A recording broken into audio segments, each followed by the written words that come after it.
வணக்கம். இது மதிமுகம் செய்திகள். இன்றைய முக்கிய நிகழ்வுகளை பார்ப்பதற்கு முன்பாக தலைப்புச் செய்திகளை பார்க்கலாம். 2 நாள் பயணமாக எகிப்து தலைநகர் கெய்ரோ சென்றடைந்தார் பிரதமர் மோடி. விமான நிலையத்தில் எகிப்து பிரதமர் உற்சாக வரவேற்பு.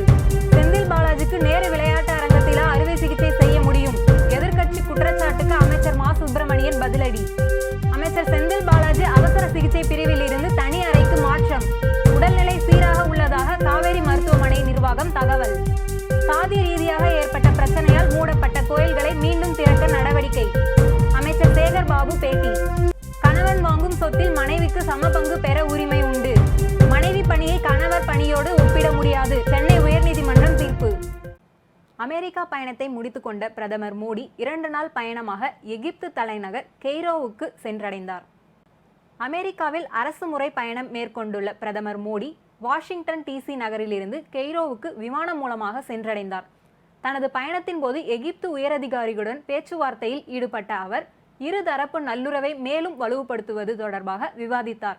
1ஆம் உலகப் போரின் போது பிரிட்டிஷ் இராணுவத்தில் இணைந்து இந்திய வீரர்கள் போரிட்டனர். அந்த போரில் உயிர் தியாகம் செய்த 4000 இந்திய வீரர்கள் நினைவாக எகிப்து தலைநகர் கெய்ரோவில் ஹீலியோபோலிஸ் காமன்வெல்த் போர் நினைவிடம் அமைக்கப்பட்டுள்ளது. மோடியின் இந்த பயணத்தின் போது அந்த நினைவிடத்தில் அஞ்சலி செலுத்தியுள்ளார் என கூறப்படுகிறது. 1997ஆம் ஆண்டுக்கு பிறகு எகிப்து நாட்டுக்கு இந்திய பிரதமர் பயணம் மேற்கொள்வது இதுவே முதன்முறையாகும். அமைச்சர் செந்தில் பாலாஜிக்கு நேரு ஸ்டேடியத்தில் வைத்தா அறுவை சிகிச்சை செய்ய முடியும் என அமைச்சர் மா சுப்பிரமணியன் கேள்வி எழுப்பியுள்ளார். கலைஞர் நூற்றாண்டு விழாவை முன்னிட்டு தமிழ்நாடு முழுவதும் 100 இடங்களில் மெகா சிறப்பு மருத்துவ முகாம் தொடங்கப்பட்டது. இதையடுத்து கோடம்பாக்கம் புலியூர் மேல்நிலைப் பள்ளியில் சிறப்பு மருத்துவ முகாமை அமைச்சர் மா சுப்பிரமணியன் தொடங்கி வைத்தார். செந்தில் பாலாஜி அறுவை சிகிச்சை தொடர்பான எதிர்க்கட்சிகளின் குற்றச்சாட்டுக்கு பதிலளித்தார். அப்போது வெளிப்படை தன்மையுடன் இதய அறுவை சிகிச்சை செய்ய வேண்டுமெனில் நேரு ஸ்டேடியத்தில் 15000 பார்வையாளர்களின் முன்னிலையில் வைத்தா சிகிச்சை செய்ய முடியும் என பதிலளித்தார். தொடர்ந்து பேசிய அவர் ஹூஸ்டன் பல்கலைக்கழகத்தின் தமிழ் இருக்கை அமைக்க முதலமைச்சர் ஏற்கனவே நிதி கொடுத்துள்ளதாகவும் தமிழ் இருக்கை அமைக்கும் பணிகளில் ஏற்கனவே தமிழ்நாடு அரசு செய்து வருவதாகவும் தெரிவித்தார். இதற்கிடையே மருத்துவ முகாம்களை ஒருங்கிணைத்து செயல்படுத்தும் அமைச்சர்கள், மருத்துவர்கள், செவிலியர்கள் உள்பட அனைவருக்கும் முதலமைச்சர் மு.க.ஸ்டாலின் பாராட்டு தெரிவித்துள்ளார். மணிப்பூர் வன்முறை சம்பவங்கள் தொடர்பாக ஒன்றிய உள்துறை அமைச்சர் அமித்ஷா தலைமையில் அனைத்து கட்சி கூட்டம் நடைபெற்றது. மணிப்பூரில் மைதேயி இன மக்களுக்கும் பழங்குடியினருக்கும் இடையே இருந்து வந்த மோதல் வன்முறையாக வெடித்தது. இதில் 100க்கும் மேற்பட்ட மக்கள் உயிரிழந்திருப்பதாகவும் 350க்கும் மேற்பட்ட மக்கள் காயமடைந்திருப்பதாகவும் செய்திகள் வெளியாகியுள்ளன. மணிப்பூர் வன்முறை குறித்து உள்துறை அமைச்சர் அமித்ஷா தலைமையில் அனைத்து கட்சி கூட்டம் நாடாளுமன்ற வளாகத்தில் நடைபெற்றது. இதில் பாஜக தேசிய தலைவர் ஜே.பி. நட்டா, மேகாலயா முதல்வர் Conrad Sangma, Marxist communist MP John Brittas உள்ளிட்ட தலைவர்கள் கலந்து கொண்டனர். திமுக சார்பில் எம்பி திருச்சி சிவா, அதிமுக சார்பில் எம்பி தம்பிதுரை பங்கேற்றனர். இந்த கூட்டத்தில் திரிணாமுல் காங்கிரஸ் கட்சி அடுத்த வாரம் அனைத்து கட்சி குழுவை மணிப்பூருக்கு அனுப்ப வேண்டும் என வலியுறுத்தியுள்ளது. சாதி ரீதியாக ஏற்பட்ட பிரச்சனையால் மூடப்பட்ட கோயில்களை மீண்டும் திறக்க இணை ஆணையர்கள் தலைமையில் ஆய்வுக் கூட்டம் நடத்தி நடவடிக்கை எடுக்கப்படுவதாக அமைச்சர் சேகர் பாபு தெரிவித்துள்ளார். சென்னையில் திருக்கோயிலில் பணியாளர்களின் வருகை மற்றும் ஆய்வு விவரங்களை பதிவேற்றம் செய்யும் வகையில் புதிதாக உருவாக்கப்பட்டுள்ள HRCE செயலியை இந்து சமய அறநிலையத்துறை தலைமை அலுவலகத்தில் அமைச்சர் சேகர் பாபு தொடங்கி வைத்தார். பின்னர் செய்தியாளர்களிடம் பேசிய அமைச்சர் சிதம்பரம் கோயிலை பொறுத்தவரையில் இந்து சமய அறநிலையத்துறை சார்பில் பக்தர்களின் நலனுக்காக எடுக்க வேண்டிய நடவடிக்கையிலிருந்து எந்நாளும் பின்வாங்க போவதில்லை என தெரிவித்தார். அமைச்சர் செந்தில் பாலாஜியின் உடல்நிலை சீராக உள்ளதாக காவேரி மருத்துவமனை நிர்வாகம் தகவல் தெரிவித்துள்ளது. இது குறித்து கூடுதல் தகவல் தர செய்தியாளர் பிரபாகரன் நம்முடன் இணைந்துள்ளார். பிரபாகரன், அமைச்சர் செந்தில் பாலாஜியின் உடல்நிலை குறித்து மருத்துவமனை தரப்பில் என்ன தகவல் சொல்லியிருக்காங்க? சட்டவிரோத பணப்பரிமாற்ற வழக்கில் அமலாக்கத்துறையால் கைது செய்யப்பட்ட அமைச்சர் செந்தில் பாலாஜிக்கு நெஞ்சுவலி ஏற்பட்டதன் காரணமாக ஓமந்தூரா அரசு மருத்துவமனையில் சேர்க்கப்பட்டார். பின்னர் அவருக்கு மேற்கொள்ளப்பட்ட ஆஞ்சிகுரம் பரிசோதனையில் இரத்த குழாயில் 4 அடைப்புகள் இருப்பதாகவும் அவருக்கு அறுவை சிகிச்சை செய்ய வேண்டும் என ஓமந்தூரா மருத்துவர்கள் தெரிவித்தனர். இதனையடுத்து நீதிமன்ற அனுமதியுடன் காவேரி மருத்துவமனைக்கு மாற்றப்பட்ட அமைச்சர் செந்தில் பாலாஜிக்கு இதயத்தில் பைபாஸ் அறுவை சிகிச்சை செய்யப்பட்டது. சிகிச்சை முடிந்து ஐசியூ வார்டுக்கு மாற்றப்பட்டு வென்டிலேட்டர் உதவியுடன் சிகிச்சை பெற்று வந்த அமைச்சர் செந்தில் பாலாஜியின் உடல்நிலை தற்போது சீராக உள்ளதாக காவேரி மருத்துவமனை தெரிவித்திருந்த நிலையில் இன்று அவர் அவசர சிகிச்சை பிரிவில் இருந்து தனி அறைக்கு மாற்றப்பட்டுள்ளதாகவும் சென்னை காவேரி மருத்துவமனையில் உள்ள 7வது தளத்தில் இருந்து தற்போது 4வது தளத்தில் உள்ள அறையின் 435இல் அமைச்சர் செந்தில் பாலாஜியின் உடல்நிலை தற்போது கண்காணிக்கப்பட்டுள்ளதாக தகவல்கள் தெரிவிக்கின்றன. தகவலுக்கு நன்றி பிரபாகரன். கணவனின் சம்பாத்தியத்தில் வாங்கும் சொத்தில் மனைவிக்கும் சம பங்கு பெற உரிமை உள்ளதாக சென்னை உயர்நீதிமன்றம் தெரிவித்துள்ளது. வெளிநாட்டில் வேலை பார்த்து அனுப்பி வைத்த தொகையை பயன்படுத்தி வாங்கிய சொத்துக்களில் மனைவிக்கு உரிமை இல்லை என கூறி கணவன் தரப்பில் சென்னை உயர்நீதிமன்றத்தில் வழக்கு தொடரப்பட்டிருந்தது. வழக்கை விசாரித்து வந்த நீதிபதி கணவன் சம்பாதிப்பது, மனைவி குழந்தைகள் குடும்பத்தை கவனிப்பது பொதுவானது எனவும், குடும்பத்தை மனைவி கவனிப்பதால் தான் கணவரால் தனது பணியை செய்ய முடிகிறது என்பதால் கணவனின் சம்பாத்தியத்தில் வாங்கும் சொத்தில் இல்லத்தரசிகளுக்கு சம பங்கு பெற உரிமை உள்ளது என தெரிவித்தார். திருப்பூர் பனியன் சந்தை தீ விபத்து நடந்த இடத்தை அமைச்சர் சுவாமிநாதன் ஆய்வு நடத்தினார். திருப்பூர் காதர்பேட்டையில் பனியன் சந்தையில் திடீரென தீ விபத்து ஏற்பட்டது. ஒரு கடையில் பரவிய தீ அடுத்தடுத்த கடைகளுக்கு மலமளவென பரவியதால் சுமார் 50க்கும் மேற்பட்ட கடைகளில் பாதிப்படைந்தன. தகவல் அறிந்து சம்பவ இடத்திற்கு விரைந்து வந்த திருப்பூர் வடக்கு மற்றும் தெற்கு தீயணைப்பு வீரர்கள் நீண்ட நேரம் போராடி தீயை கட்டுக்குள் கொண்டு வந்தனர். இந்த தீ விபத்தில் சுமார் 1 கோடி மதிப்பிலான பொருட்கள் சேதமடைந்த நிலையில் தீ விபத்து ஏற்பட்ட இடத்தில் திருப்பூர் தெற்கு தொகுதி சட்டமன்ற உறுப்பினர் செல்வராஜ், மாவட்ட ஆட்சியர் கிறிஸ்துராஜ் ஆகியோர் நேரில் ஆய்வு செய்தனர். இந்நிலையில் மாநில செய்தி மற்றும் தமிழ் வளர்ச்சித்துறை அமைச்சர் சாமிநாதன் தீ விபத்து நடந்த இடத்தை ஆய்வு செய்தார். பின்னர் செய்தியாளர்களை சந்தித்த அவர், பாதிக்கப்பட்ட கடை உரிமையாளர்களுக்கு நாளை முதல் கடைகள் அமைத்து கொடுக்கும் பணி தொடங்கப்படும் என்றும், இழப்பீடு குறித்து மாவட்ட ஆட்சியர் அறிக்கை தயார் செய்து தமிழக அரசுடன் ஆலோசனை மேற்கொண்டு நடவடிக்கை எடுப்பார் எனவும் தெரிவித்தார். அஸ்ஸாம் வெள்ளத்தில் சிக்கி உயிரிழந்தவர்களின் எண்ணிக்கை 2ஆக அதிகரித்துள்ளது. அசாமில் கடந்த சில நாட்களாக பெய்த தொடர் மழையால் வெள்ளப்பெருக்கு ஏற்பட்ட நிலையில் தற்போது மாநிலத்தின் நிலைமை இன்னும் மோசமடைந்துள்ளது. இதுவரை பல்வேறு மாவட்டங்களில் உள்ள 83 நிவாரண முகாம்களில் 14,000க்கும் மேற்பட்ட மக்கள் தஞ்சமடைந்து உள்ளனர். மேலும் 79 நிவாரண விநியோக மையங்களும் செயல்பட்டு வருகின்றன. இந்நிலையில் 19 மாவட்டங்களில் கிட்டத்தட்ட 4.89 லட்சம் பேர் பாதிக்கப்பட்டு இதுவரை 2 பேர் உயிரிழந்துள்ளதாக தகவல்கள் வெளியாகியுள்ளது. ஒன்றிய அரசு தனது கட்டுப்பாட்டில் உள்ள துறைகளை கொண்டு திமுகவையும் அச்சுறுத்தி விடலாம் என எண்ணுவதாக கனிமொழி எம்பி தெரிவித்துள்ளார். சென்னை தேனாம்பேட்டையில் செய்தியாளர்களிடம் சந்தித்த கனிமொழி எம்பி, 2024 நாடாளுமன்ற தேர்தலில் யார் ஆட்சிக்கு வர வேண்டும் என்பதை விட யார் ஆட்சிக்கு வந்துவிடக்கூடாது என்பதில் நாம் உறுதியாக இருக்க வேண்டும் என கூறினார். ஒன்றிய அரசு கட்டுப்பாட்டில் இருக்கக்கூடிய துறைகளை வைத்து தமிழகத்தையும் திமுகவையும் அச்சுறுத்தி விடலாம் என பாஜக எண்ணுவதாக தெரிவித்த அவர், இதற்கெல்லாம் திமுக ஒருபோதும் அஞ்சாது என கூறினார். இந்தியா அப்படின்னு நாம் நினைத்து பார்க்கும் பொழுது எல்லாருக்குமான ஒரு நாடாக இது இருக்க வேண்டும், எல்லாருக்குமான தேசமாக, யாரையும் அச்சுறுத்தாத தேசமாக இந்த நாடு இருக்க வேண்டும் என்பதுதான் எல்லாரும் நினைக்கக்கூடிய ஒன்று, எதிர்பார்க்கக்கூடிய ஒன்று. அப்படிப்பட்ட ஒன்றை உருவாக்கக்கூடிய தேர்தலாக இந்த தேர்தல் இருக்க வேண்டும் என்பதற்காகத்தான் இந்த கூட்டம் நடைபெறுகிறதே தவிர யாரையும் பயமுறுத்துறதுக்கோ, இது ஒன்றும் பிஜேபி ஆட்சியில் இல்லையா, மாநில அரசாங்கங்களை எல்லாம் அச்சுறுத்துவதற்கு. மின்சார கட்டணம் குறித்த ஒன்றிய அரசு சுற்றறிக்கை அனைத்து மாநிலங்களுக்கும் கட்டாயமில்லை என தமிழ்நாடு மின்வாரியம் தெரிவித்துள்ளது. மின் தேவை அதிகமாக இருக்கும் நேரங்களில் 10 முதல் 20% வரை மின் கட்டணத்தை அதிகரிக்க ஒன்றிய அரசு முடிவெடுத்துள்ளது. 2024ஆம் ஆண்டு ஏப்ரல் மாதம் முதல் 10 கிலோவாட் மற்றும் அதிகபட்ச தேவை கொண்ட வணிகம் மற்றும் தொழில்துறை நுகர்வோருக்கும், 2025 ஏப்ரல் 1 முதல் விவசாய நுகர்வோர் தவிர மற்ற அனைத்து நுகர்வோருக்கும் டைம் ஆஃப் டே கட்டணம் பொருந்தும் என்றும் தெரிவிக்கப்பட்டுள்ளது. இதற்கு விளக்கம் அளித்துள்ள தமிழ்நாடு மின்சார வாரியம், ஒன்றிய அரசின் திட்டத்தை செயல்படுத்த அனைத்து இணைப்புகளிலும் ஸ்மார்ட் மீட்டர் அவசியம் என்றும், ஸ்மார்ட் மீட்டர்கள் பொருத்தும் பணி தமிழ்நாட்டில் தற்போது தொடங்கியுள்ளதால் பணி நிறைவடைய 3 ஆண்டுகள் ஆகும் என்பதால் திட்டம் அமலாக வாய்ப்பு இல்லை என மின்சார வாரிய அதிகாரிகள் தெரிவித்துள்ளனர். தமிழ்நாடு ஆளுநர் பொறுப்பிலிருந்து RN ரவியை நீக்க குடியரசுத் தலைவரை வலியுறுத்தி மதிமுக சார்பில் தமிழகம் முழுவதும் கையெழுத்து பெறும் இயக்கம் நடைபெற்று வருகிறது. திருப்பூர் ஒருங்கிணைந்த மாவட்டத்தின் சார்பில் மாநகர் மாவட்ட செயலாளர் நாகராஜ் தலைமையில் கையெழுத்து பெறும் இயக்கம் நடைபெற்றது.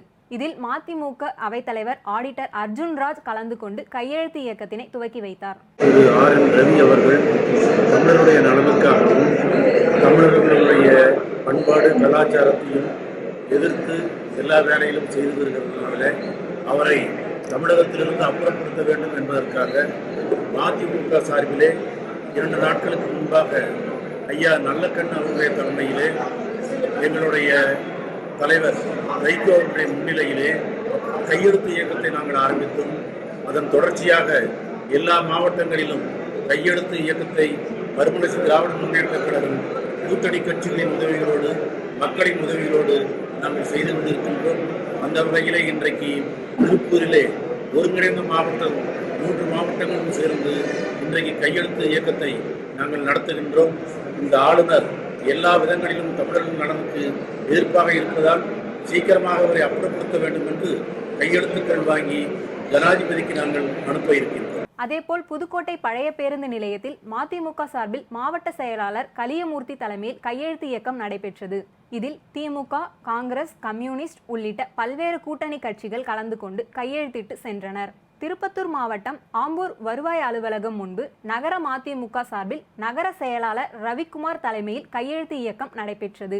இதில் மதிமுக மாவட்ட செயலாளர் கண்ணதாசன், முன்னாள் சட்டமன்ற உறுப்பினர் அப்துல் பாசித் உள்ளிட்டோர் பலர் கலந்து கொண்டனர். வாணியம்பாடி பேருந்து நிலையம் அருகில் மதிமுக கழக மாவட்ட செயலாளர் கண்ணதாசன் தலைமையில் கையெழுத்து இயக்கம் நடைபெற்றது.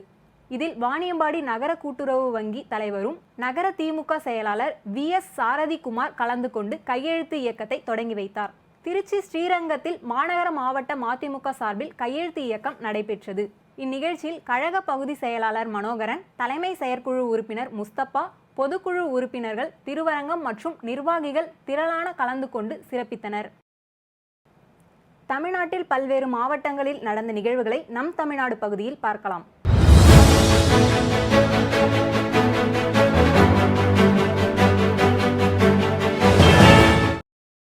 விருதுநகர் மாவட்டம் அருப்புக்கோட்டை பாவாடித்தோப்பு பகுதியில் கலைஞர் நூற்றாண்டு விழாவை முன்னிட்டு நகராட்சி மற்றும் மருத்துவம் மற்றும் மக்கள் நல்வாழ்வுத்துறை இணைந்து நடத்தும் பன்னோக்கு சிறப்பு மருத்துவ முகாம் நடைபெற்றது. இந்த சிறப்பு முகாமினை வருவாய் மற்றும் பேரிடர் மேலாண்மை துறை அமைச்சர் KKSSR ராமச்சந்திரன் துவங்கி வைத்தார். அப்போது முதலமைச்சரின் விரிவான மருத்துவ காப்பீட்டு திட்ட அட்டை, மக்கள் தேடி மருத்துவம், குடும்ப நலத்துறை, தாய் சேய் நல ஊட்டச்சத்து பெட்டகம் என பல்வேறு திட்டங்களின் கீழ் பயனாளிகளுக்கு நலத்திட்ட உதவிகளை அமைச்சர் வழங்கினார். அதேபோல் அரியலூர் மாவட்டத்திலும் கலைஞர் நூற்றாண்டு விழாவினை முன்னிட்டு இலவச பன்னோக்கு சிறப்பு மருத்துவ முகாமினை போக்குவரத்து துறை அமைச்சர் சிவசங்கர் துவங்கி வைத்தார். இதனைத் தொடர்ந்து திருவாரூர் மாவட்டம் மன்னார்குடி அருகே ஆலாங்கோட்டை கிராமத்தில் நடைபெற்ற மருத்துவ முகாமினை தொழில்துறை அமைச்சர் TRB ராஜா, மாவட்ட ஆட்சியர் சாருஸ்ரீ ஆகியோர் குத்துவிளக்கேற்றி துவங்கி வைத்தனர். இந்நிகழ்ச்சியில் மருத்துவர்கள் மற்றும் மருத்துவத்துறை அதிகாரிகள் உட்பட்ட பலர் கலந்து கொண்டனர். திருவாரூர் அருகே காட்டூர் கிராமத்தில் மறைந்த திமுக தலைவர் கலைஞருக்கு 12 கோடி மதிப்பில் கட்டப்பட்ட கலைஞர் கோட்டத்தினை தமிழக முதல்வர் MK ஸ்டாலின் திறந்து வைத்தார். தமிழக முதல்வர் MK ஸ்டாலின் திறந்து வைத்ததை தொடர்ந்து பொதுமக்கள் பார்வைக்காக திறக்கப்பட்ட இந்த கலைஞர் கோட்டத்தில் வெள்ளை பளிங்கு கற்களான கலைஞர் சிலை, முத்துவேலர் நூலகம், கலைஞர் நினைவுகளை போற்றக்கூடிய பழமையான புகைப்படங்கள், அவரது போராட்டம் மிக்க பொது வாழ்வை சித்தரிக்கும் அருங்காட்சியகம் உள்ளிட்ட பலவற்றை ஆர்வத்துடன் பொதுமக்கள் மற்றும் பள்ளி மாணவ மாணவிகள் கண்டு ரசித்து வருகின்றனர். திருவண்ணாமலை மாவட்டத்தில் சாலை வசதியின்றி இறந்த உடலை 2 கிலோமீட்டர் தூரம் டோலி கட்டி தூக்கிச் செல்லும் மலைவாழ் மக்களின் அவல நிலையை போக்க மாவட்ட நிர்வாகம் விரைந்து நடவடிக்கை எடுத்து ஜமுனாமுத்தூர் மலைப்பகுதியில் சாலை வசதி இல்லாத கிராமங்களுக்கு உரிய சாலை வசதி ஏற்படுத்தி தர வேண்டும் என்று இப்பகுதி மக்கள் கோரிக்கை விடுத்துள்ளனர். அரியலூர் மாவட்டம் ஜெயங்கொண்டம் அருகே சித்தா மருத்துவம் படித்துவிட்டு அலோபதி மருத்துவம் பார்த்து வந்த கார்த்திகேயன் என்பவரை காவல்துறையினர் கைது செய்து விசாரணை மேற்கொண்டு வருகின்றனர். தருமபுரி மாவட்டம் பென்னாகரம் அடுத்து பாப்பாரப்பட்டி மற்றும் எரியூர் ஆகிய இடங்களில் நடைபெற்ற மாபெரும் இலவச மருத்துவ முகாமினை மாவட்ட ஆட்சியர் துவங்கி வைத்தார். இம்முகாமில் 50க்கும் மேற்பட்ட கிராமங்களில் இருந்து சுமார் 500க்கும் மேற்பட்டோர் பரிசோதனை மேற்கொண்டு பயனடைந்தனர். இதில் மருத்துவ இணை இயக்குனர் சாந்தி, சுகாதார பணிகள் துணை இயக்குனர் ஜெயந்தி, பென்னாகரம் சட்டமன்ற உறுப்பினர், மருத்துவர்கள் மற்றும் அரசு அலுவலர்கள் மற்றும் ஏராளமான பொதுமக்கள் கலந்து கொண்டனர். ராணிப்பேட்டை மாவட்டத்தில் உள்ள பல்வேறு இடங்களில் பெய்த கனமழையின் காரணமாக பாலாறு தடுப்பணையிலிருந்து அதிக அளவில் தண்ணீர் திறந்துவிடப்பட்டுள்ளது. நீர்நிலை அருகே வசிக்கும் பள்ளி சிறுவர்கள் ஏராளமானோர் தடுப்பணையிலிருந்து வெளியேறும் தண்ணீரில் ஆனந்த குளியல் போட்டு உற்சாகத்தை வெளிப்படுத்தி வருகின்றனர். வேலூர் மாவட்டம் பேர்ணாம்பட்டு பகுதியில் மத்திய அதிவிரைவு படை துணை கமாண்டர் ADSP ஜின்சி பிலிப் தலைமையில் 75 பேர் கொண்ட கோவை 105 மத்திய அதிவிரைவு படைக்குழுவினர் பேர்ணாம்பட்டு காவல் நிலையத்தில் ஆய்வு மேற்கொண்டு அவசரகால கலவர தடுப்பு நடவடிக்கைகளை மேற்கொண்டனர். திருப்பத்தூர் மாவட்டம் ஆலங்காயம் அருகே விவசாய நிலத்தில் மது அருந்து கொண்டிருந்ததை தட்டி கேட்ட விவசாயியை கத்தியை காட்டி மிரட்டிய இளைஞரை பிடித்து காவல்துறையினர் விசாரணை மேற்கொண்டு வருகின்றனர். வருஷமா இந்த மது கடையால் எங்களுடைய மாந்தோப்பில் அறுவடை செய்ய முடியல. இதனால் எங்களுக்கு ஒரு வருஷத்துக்கு 3 லட்ச ரூபா 4 லட்ச ரூபா நஷ்டமாகுது. இதனால் ஒரு 3 முறை போய் மாவட்ட ஆட்சியர்கிட்ட மனு அளித்தோம். நேற்று 500 கடை அகற்றுறதுலையும் இந்த கடை எடுக்கலை. இதனால் மறுபடியும் மனு கொடுக்குறோம். இதுக்கு மேலேயாச்சும் விவசாயிகளுடைய நிலைமை புரிஞ்சு இந்த கடையை காலி பண்ண சொல்லி கேட்டுக்கொள்கிறேன். திண்டுக்கல் மாவட்டம் கொடைக்கானல் வனப்பகுதிகளில் இருந்து வனத்துறை அலுவலகத்திற்கு அருகே உள்ள தனியார் தங்கும் விடுதிக்குள் வழித்தவறி நுழைந்த 4 வயது கடமானை வனத்துறை ஊழியர்கள் மீட்டு வனப்பகுதிக்குள் விட்டனர். வேலூர் மாவட்டம் ஜலகண்டேஸ்வரர் ஆலய கும்பாபிஷேகம் விழாவை முன்னிட்டு 1120 சிறிய கலசங்களும் 170 பெரிய கலசங்களும் வைத்து 200க்கும் மேற்பட்ட சிவாச்சாரியர்களை கொண்டு யாகசாலை சிறப்பு யாகங்கள் நடத்தப்பட்டது. 2ஆம் கால பூஜையில் திரளான பக்தர்கள் பங்கேற்று சுவாமி தரிசனம் செய்தனர். அரியலூர் மாவட்டத்தில் நான் முதல்வன் திட்டத்தின் கீழ் கடந்த கல்வியாண்டில் 12ஆம் வகுப்பு தேர்ச்சி பெற்று உயர்கல்வியில் சேராத மாணவர்களுக்கு உயர்கல்வி வழிகாட்டல் நிகழ்ச்சி அரியலூர் அரசு கலை மற்றும் அறிவியல் கல்லூரியில் நடைபெற்றது. இந்த நிகழ்ச்சியை மாவட்ட ஆட்சியர் ஆனி மேரிஷ் பரணா தொடங்கி வைத்தார். வேலூர் மாவட்டம் அணைக்கட்டு சட்டமன்ற தொகுதிக்குட்பட்ட மலை கிராம மக்களின் நீண்ட நாள் கோரிக்கையின் அடிப்படையில் அரசின் சார்பில் அமைக்கப்பட்டு வரும் சாலையினை மாவட்ட ஆட்சியர் குமாரவேல் பாண்டியன் மற்றும் அணைக்கட்டு சட்டமன்ற உறுப்பினர் நந்தகுமார், மாவட்ட ஊராட்சி தலைவர் பாபு ஆகியோர் ஆய்வு செய்தனர். இதனைத் தொடர்ந்து முன்னாள் தமிழக முதல்வர் கலைஞரின் 100ஆண்டு மருத்துவ முகாம் நடத்தப்பட்டு கர்ப்பிணிகளுக்கான நலத்திட்டங்களும் வழங்கப்பட்டது.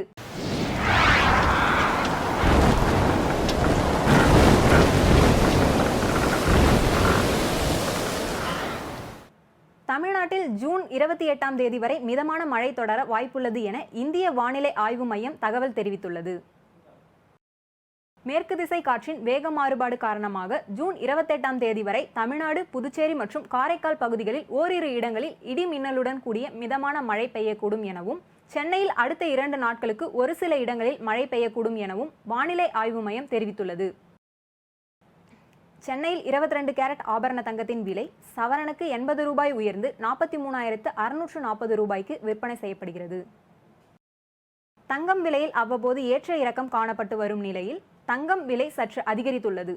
அதன்படி 22 கேரட் ஆபரண தங்கத்தின் விலை சவரனுக்கு 80 ரூபாய் உயர்ந்து 43,640 ரூபாய்க்கும், 1 கிராம் தங்கத்தின் விலை 5,455 ரூபாய்க்கு விற்பனை செய்யப்படுகிறது. அதேபோல் வெள்ளியின் விலையும் கிராமுக்கு 50 காசுகள் உயர்ந்து 1 கிராம் வெள்ளி 74 ரூபாய் 50 காசுகள் விற்பனை செய்யப்படுகிறது. 1 கிராம் வெள்ளி 74 ரூபாய் 50 காசுக்கு விற்பனை செய்யப்படுகிறது. டிஜிட்டல் இந்தியா திட்டத்தின் கீழ் $10 மில்லியன் கூகுள் முதலீடு செய்ய உள்ளதாக சுந்தர் பிச்சை தெரிவித்துள்ளார். பிரதமர் மோடியை சந்தித்த பின் பேசிய கூகுள் தலைமை CEO சுந்தர் பிச்சை, இந்தியாவில் அமலில் உள்ள டிஜிட்டல் இந்தியா திட்டமானது உலகுக்கு ஒரு முன்னோடி திட்டம் என்றும் அதனை அனைவரும் பின்பற்ற வேண்டும் என்றும் குறிப்பிட்டார். மேலும் இந்த டிஜிட்டல் இந்தியா திட்டத்தின் கீழ் கூகுள் நிறுவனமானது $10 மில்லியன் அளவுக்கு முதலீடு செய்ய உள்ளதாக பிரதமரிடம் கூறியதாக சுந்தர் பிச்சை தெரிவித்துள்ளார். உக்ரைன் போரில் ரஷ்யா ஈடுபடுத்தி வந்த வாக்னர் ஆயுதக்குழு ரஷ்யாவிற்கு எதிராகவே திரும்பியது. ரஷ்ய பாதுகாப்புத்துறை அமைச்சர் செர்கே ஷைகுவிற்கும் வாக்னர் தளபதி பிரிகோஷினுவுக்கும் அண்மை காலமாக கருத்து மோதல் இருந்து வந்தது. ரஷ்ய படைகள் நிகழ்த்திய வான் தாக்குதலில் வாக்னர் வீரர்கள் 2000 பேர் கொல்லப்பட்டதாக குற்றம் சாட்டிய பிரிகோஷின், அதற்கு பழி தீர்க்க தாங்கள் படை வீரர்கள் 25,000 பேர் ரஷ்யாவிற்குள் ஊடுருவி விட்டதாக மிரட்டல் விடுத்தார். ரஸ்டோவ் நகரிலுள்ள இராணுவ தலைமையகத்தில் தான் இருப்பதாகவும் பாதுகாப்புத்துறை அமைச்சர் நேரில் வந்து தன்னை சந்திக்குமாறும் பிரிகோஷின் வீடியோ வெளியிட்டார். இதனை அடுத்து மாஸ்கோவில் உள்ள அதிபர் மாளிகை, முக்கிய அரசு கட்டிடங்கள், ரயில் நிலையங்களில் ரஷ்ய ராணுவம் பாதுகாப்பை பலப்படுத்தியுள்ளது. மீண்டும் தலைப்புச் செய்திகள். 2 நாள் பயணமாக எகிப்து தலைநகர் கெய்ரோ சென்றடைந்தார் பிரதமர் மோடி. விமான நிலையத்தில் எகிப்து பிரதமர் உற்சாக வரவேற்பு.